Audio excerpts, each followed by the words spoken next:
Hello, everybody, and welcome back to Spreck and Disc Golf, the most reliable Pro Tour focused podcast. As always, I am your host, Zachary Coleman, and we have a great episode on hand for you. Today, we are going to be recapping the Portland Open. This was the first Elite Plus event of the year. The 4-round event took place, I believe, at Glendoveer, East and West courses, and it was a fantastic event. So jumping into the results, we had Mr. Adam Hammes taking it down in a playoff over Aaron Gossage, and finishing up in third place was Corey Ellis. On the FPO side, we had Kristen Tatar with a dominant win over Sayananda, Owen Scoggins, and Juliana Korver. Starting with the MPO side here, this event played really well, I thought. So out of the gates, we had some guys off to some hot starts. Isaac Robinson, Calvin Heimberg was kind of in the hunt back there. Some good shooting from everyone, but nothing crazy. It was pretty bunched up after round one, and you really could see it going really anyway.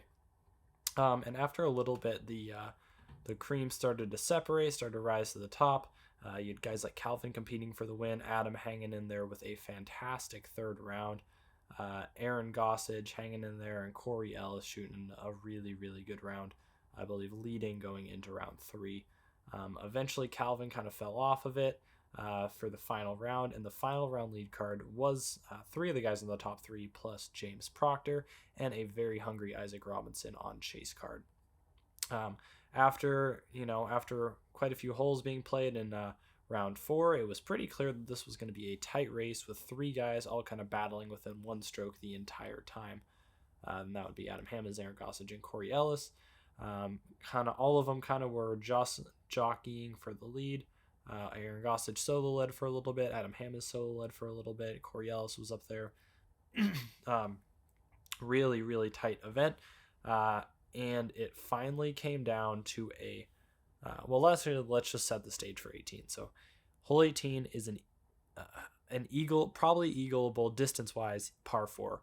But overall, it's tight OB. You might remember Garrett turning over his forehand last year, going out of bounds and throwing away the event to Simon. So there's quite a bit of OB. There's a Mando. There is a tight angle you have to hit because of that Mando. And this year, Aaron Gossage came in with a one-stroke lead. He absolutely pured his drive. Adam Hammes and Corey Ellis both pinched themselves off a little bit with some tough angles. And Aaron Gossage went first. Aaron Gossage simply, he went before Ellis at least. So Aaron Gossage pitches is up to about 140 feet, and Corey Ellis and Adam Hammes both throw their second shots out of bounds, taking them out of range for the eagle. And Aaron Gossage has a mere 100 and some foot up shot left to secure the win.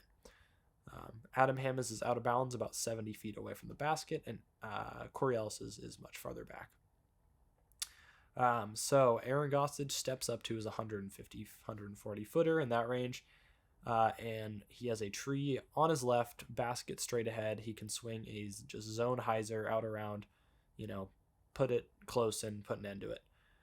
He decides to try and go with a low skipping forehand. It does not pan out. He actually executed it, I thought, pretty well because it was not an easy shot trying that forehand, and he put it to 33 feet, edge of circle, much farther than he wanted to be. Adam Hammes ends up making a 70-foot birdie putt to push it to a playoff.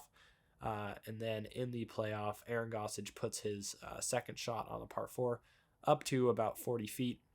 Adam Hammes puts his to about 23, and Gossage chains out. Hammes cans his putt, and Adam Hammes is the winner of the Portland Open. Couple things to talk about here. Aaron Gossage on 18 cannot throw a forehand in this situation, which he did. I understand he is a forehand dominant player, but he is not the forehand dominant player level, kind of like Chandler Kramer, where he only throws forehands. Aaron Gossage has a really good backhand. And in that scenario, 150 feet with a zone backhand, you just have to put it probably within 20 feet. Every single professional has to be able to throw that shot consistently. I can throw that shot consistently. And that's, nothing on Aaron personally, but that was a bad decision.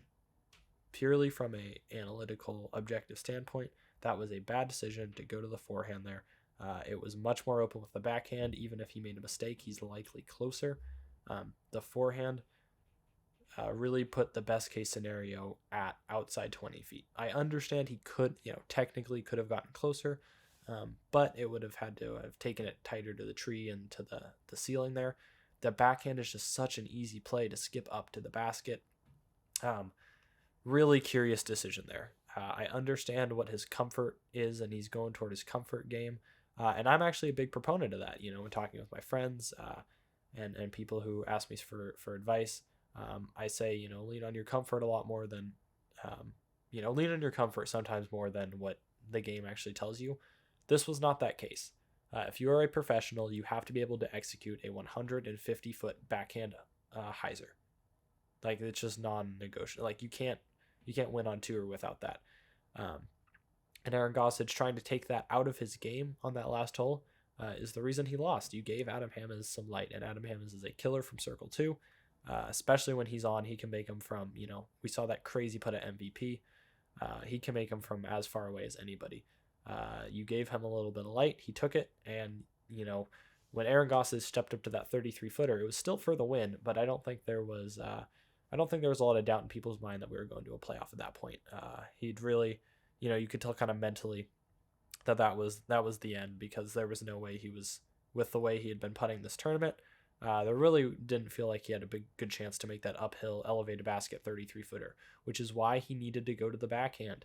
If anything, you want to run a little bit long on this one. You don't want that elevated basket putt for the win. Give yourself a little downhill putt. It's not huge downhill. It's not like some death putt, but you're not going to have to do that uphill thing that he doesn't like. His putt is not suited well for an uphill putt. Just a really curious decision. And that's why I think a lot of disc golfers need caddies. They need, I don't think Ricky's caddy lets him do that. Like, I don't think Rick would make that decision, but I think if Rick was lining up that forehand, his caddy would be like, hey man, what are you doing? That's why Yuli has a caddy. I get that these guys are professionals, but in the heat of the moment, you have to have someone in your ear saying, hey, I understand that's your comfort shot, but you're 1030 something rated. Let's throw a backhand hyzer with a zone.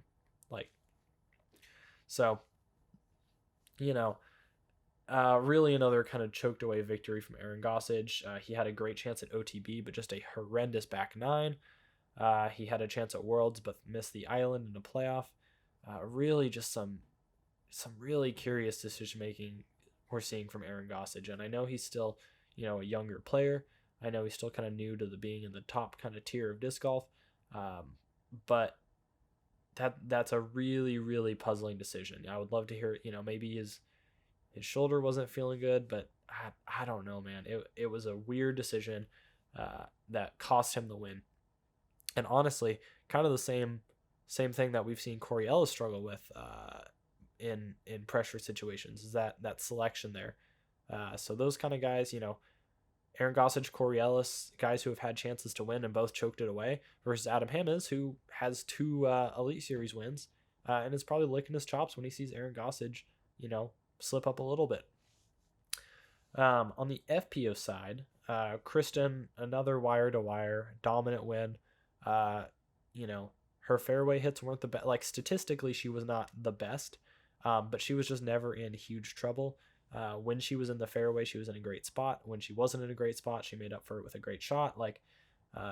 Kristen showed that you don't always have to be at your very best to still have a dominant win. Second place was Sayananda, a name we have become much more familiar with as of this year. Obviously, she took down the Texas States, and now she's kind of back up in the limelight with a really, really good finish here.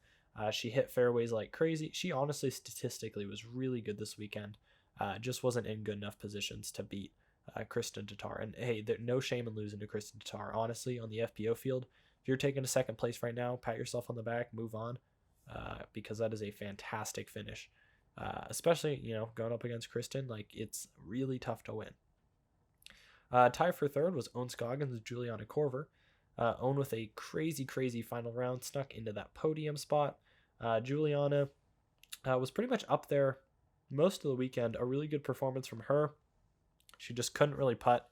Kind of a struggle for her on the green, and this FPO field is really starting to dial in the putting, and players like Juliana, who struggle a little bit more from Circle 2 especially, are going to get, they're going to get left behind when players are putting at such great rates these days. So, but a very cool thing that I believe Hunter brought up on Grip Locked is that Kristen, Sai, Own, and Juliana are all from different decades. So Sai is in her 20s, Kristen's in her 30s, Own is in her 40s, and I believe Juliana's in her 50s. Kind of an interesting thing there. Very cool on the FPO side, kind of seeing every aspect of the game represented there. So some storylines, just some unique top threes, really. Hamas, Gossage, and Ellis, not, obviously great players, but, Ricky, Calvin, Gannon were all at this event. Kind of surprised to not see them up there a little bit more, but good for those three guys for getting in it. I think this course played really, really well on how they wanted it to. I saw a lot of guys having to go to some awkward shots because of the Mandos, which is what they really wanted to do.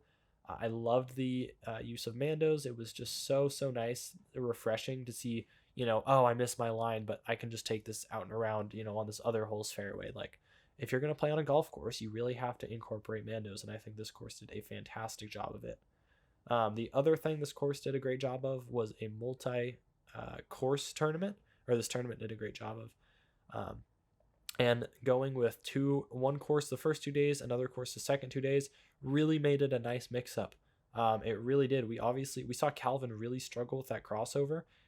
Day 2, he was 6 down through 5, or 5 down through 4. And then day 3 gets onto a new course and struggles mightily. So I loved how that kind of made moving day a real moving day. Like, people were mixing up all over the place. And I would love to see it done more often on other events. And then I also, Calvin, I know it wasn't his weekend. He mentioned in an Instagram post he was having some back issues, and he said he was actually still really excited with this finish. So Calvin with back issues and a really bad round ended up beating Gannon and Rick, and thus extending his Pro Tour points lead over second place. It is now up to 133 points, kind of pushing back up there. Guy who's trying to chase down Gannon and Burr is Mr. Isaac Robinson now, with some really, really good finishes since Music City. Since Music City, he's gone 9th, 5th, 1st, 2nd, 3rd, 9th, 4th, with a 20th in there. Nothing wrong with that 20th. And he's really trying to chase down Isaac Robinson, trying to chase down Gannon Burr. So good for Isaac, kind of making that more interesting. But right now, it still looks like a Calvin runaway at the top. Another thing we need to talk about, and I hate to kind of bring it up, but that spit out from Aaron Gossage was criminal. We saw quite a few spit outs all weekend. They were the Latitude baskets. I like Latitude, but those baskets clearly had some issues associated with them because they were not catching quite enough. That Aaron Gossage putt was dead center. I know it was fast, but it was dead center, middle. That needs to, if that doesn't stick, what does? And I think we need to have a real discussion about tour standardized baskets. Can the Pro Tour put out a contract offer, get some bids for it, pick a manufacturer, and that way pros can really, change their putting style onto, if they know basket doesn't catch high right, then aim a little bit lower left, or, you know what I'm saying, right? Like, baskets have their kind of differences and their, uniquenesses to them. And pros are good enough where they can start to adjust to those and kind of change the angle of their putts a little bit. And there's nothing wrong with that, right? I've heard people say, oh, well, the pros shouldn't have to change their putt because of, crappy equipment. No, the pros should have to change their putt to fit the standardized equipment. And right now, the fact that this equipment is not standardized enough is hurting the tour. So let's get a standardized basket in there. It doesn't have to be a Mach 4 or whatever. We can make it something nice, a disc catcher, a Chain Star Pro. But we need to make sure that the pros know what they're going to be putting on every single week, because it is not acceptable to have, Aaron Gossage coming down the stretch, fighting for his life, and have a huge spit out in a huge moment, right? That's confidence killing. So, I understand that some people are saying, oh, too fast, whatever, but we don't know what that is. We don't know what's too fast. We have different baskets too often. We really need it, we need it standardized. All right, so looking at my predictions and kind of reviewing what happened there, I don't want to talk about what happened on MPO. That was not my best work. I predicted Eagle, Calvin, Kyle Klein. Kyle Klein ended up DNFing, and then I had Garrett Gerthy as my dark horse.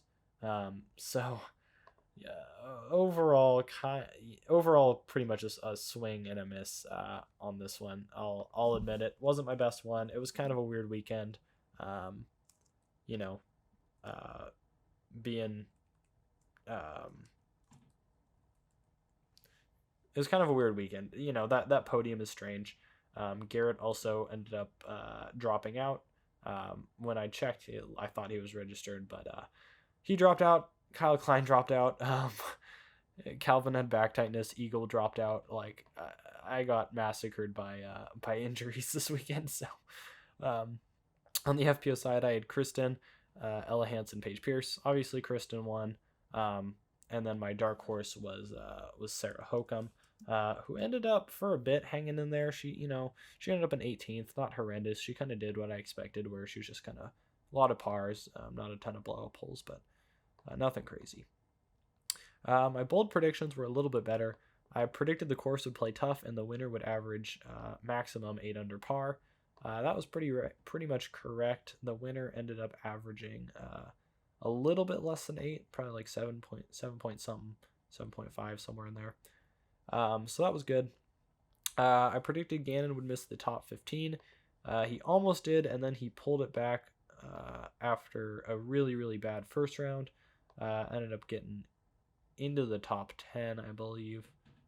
So didn't quite hit there. It was, I don't think Gannon's going to be proud of that week. I think it was still a rough week for him. But my prediction did not quite come true there. Yeah, Gannon ended up at 9th, so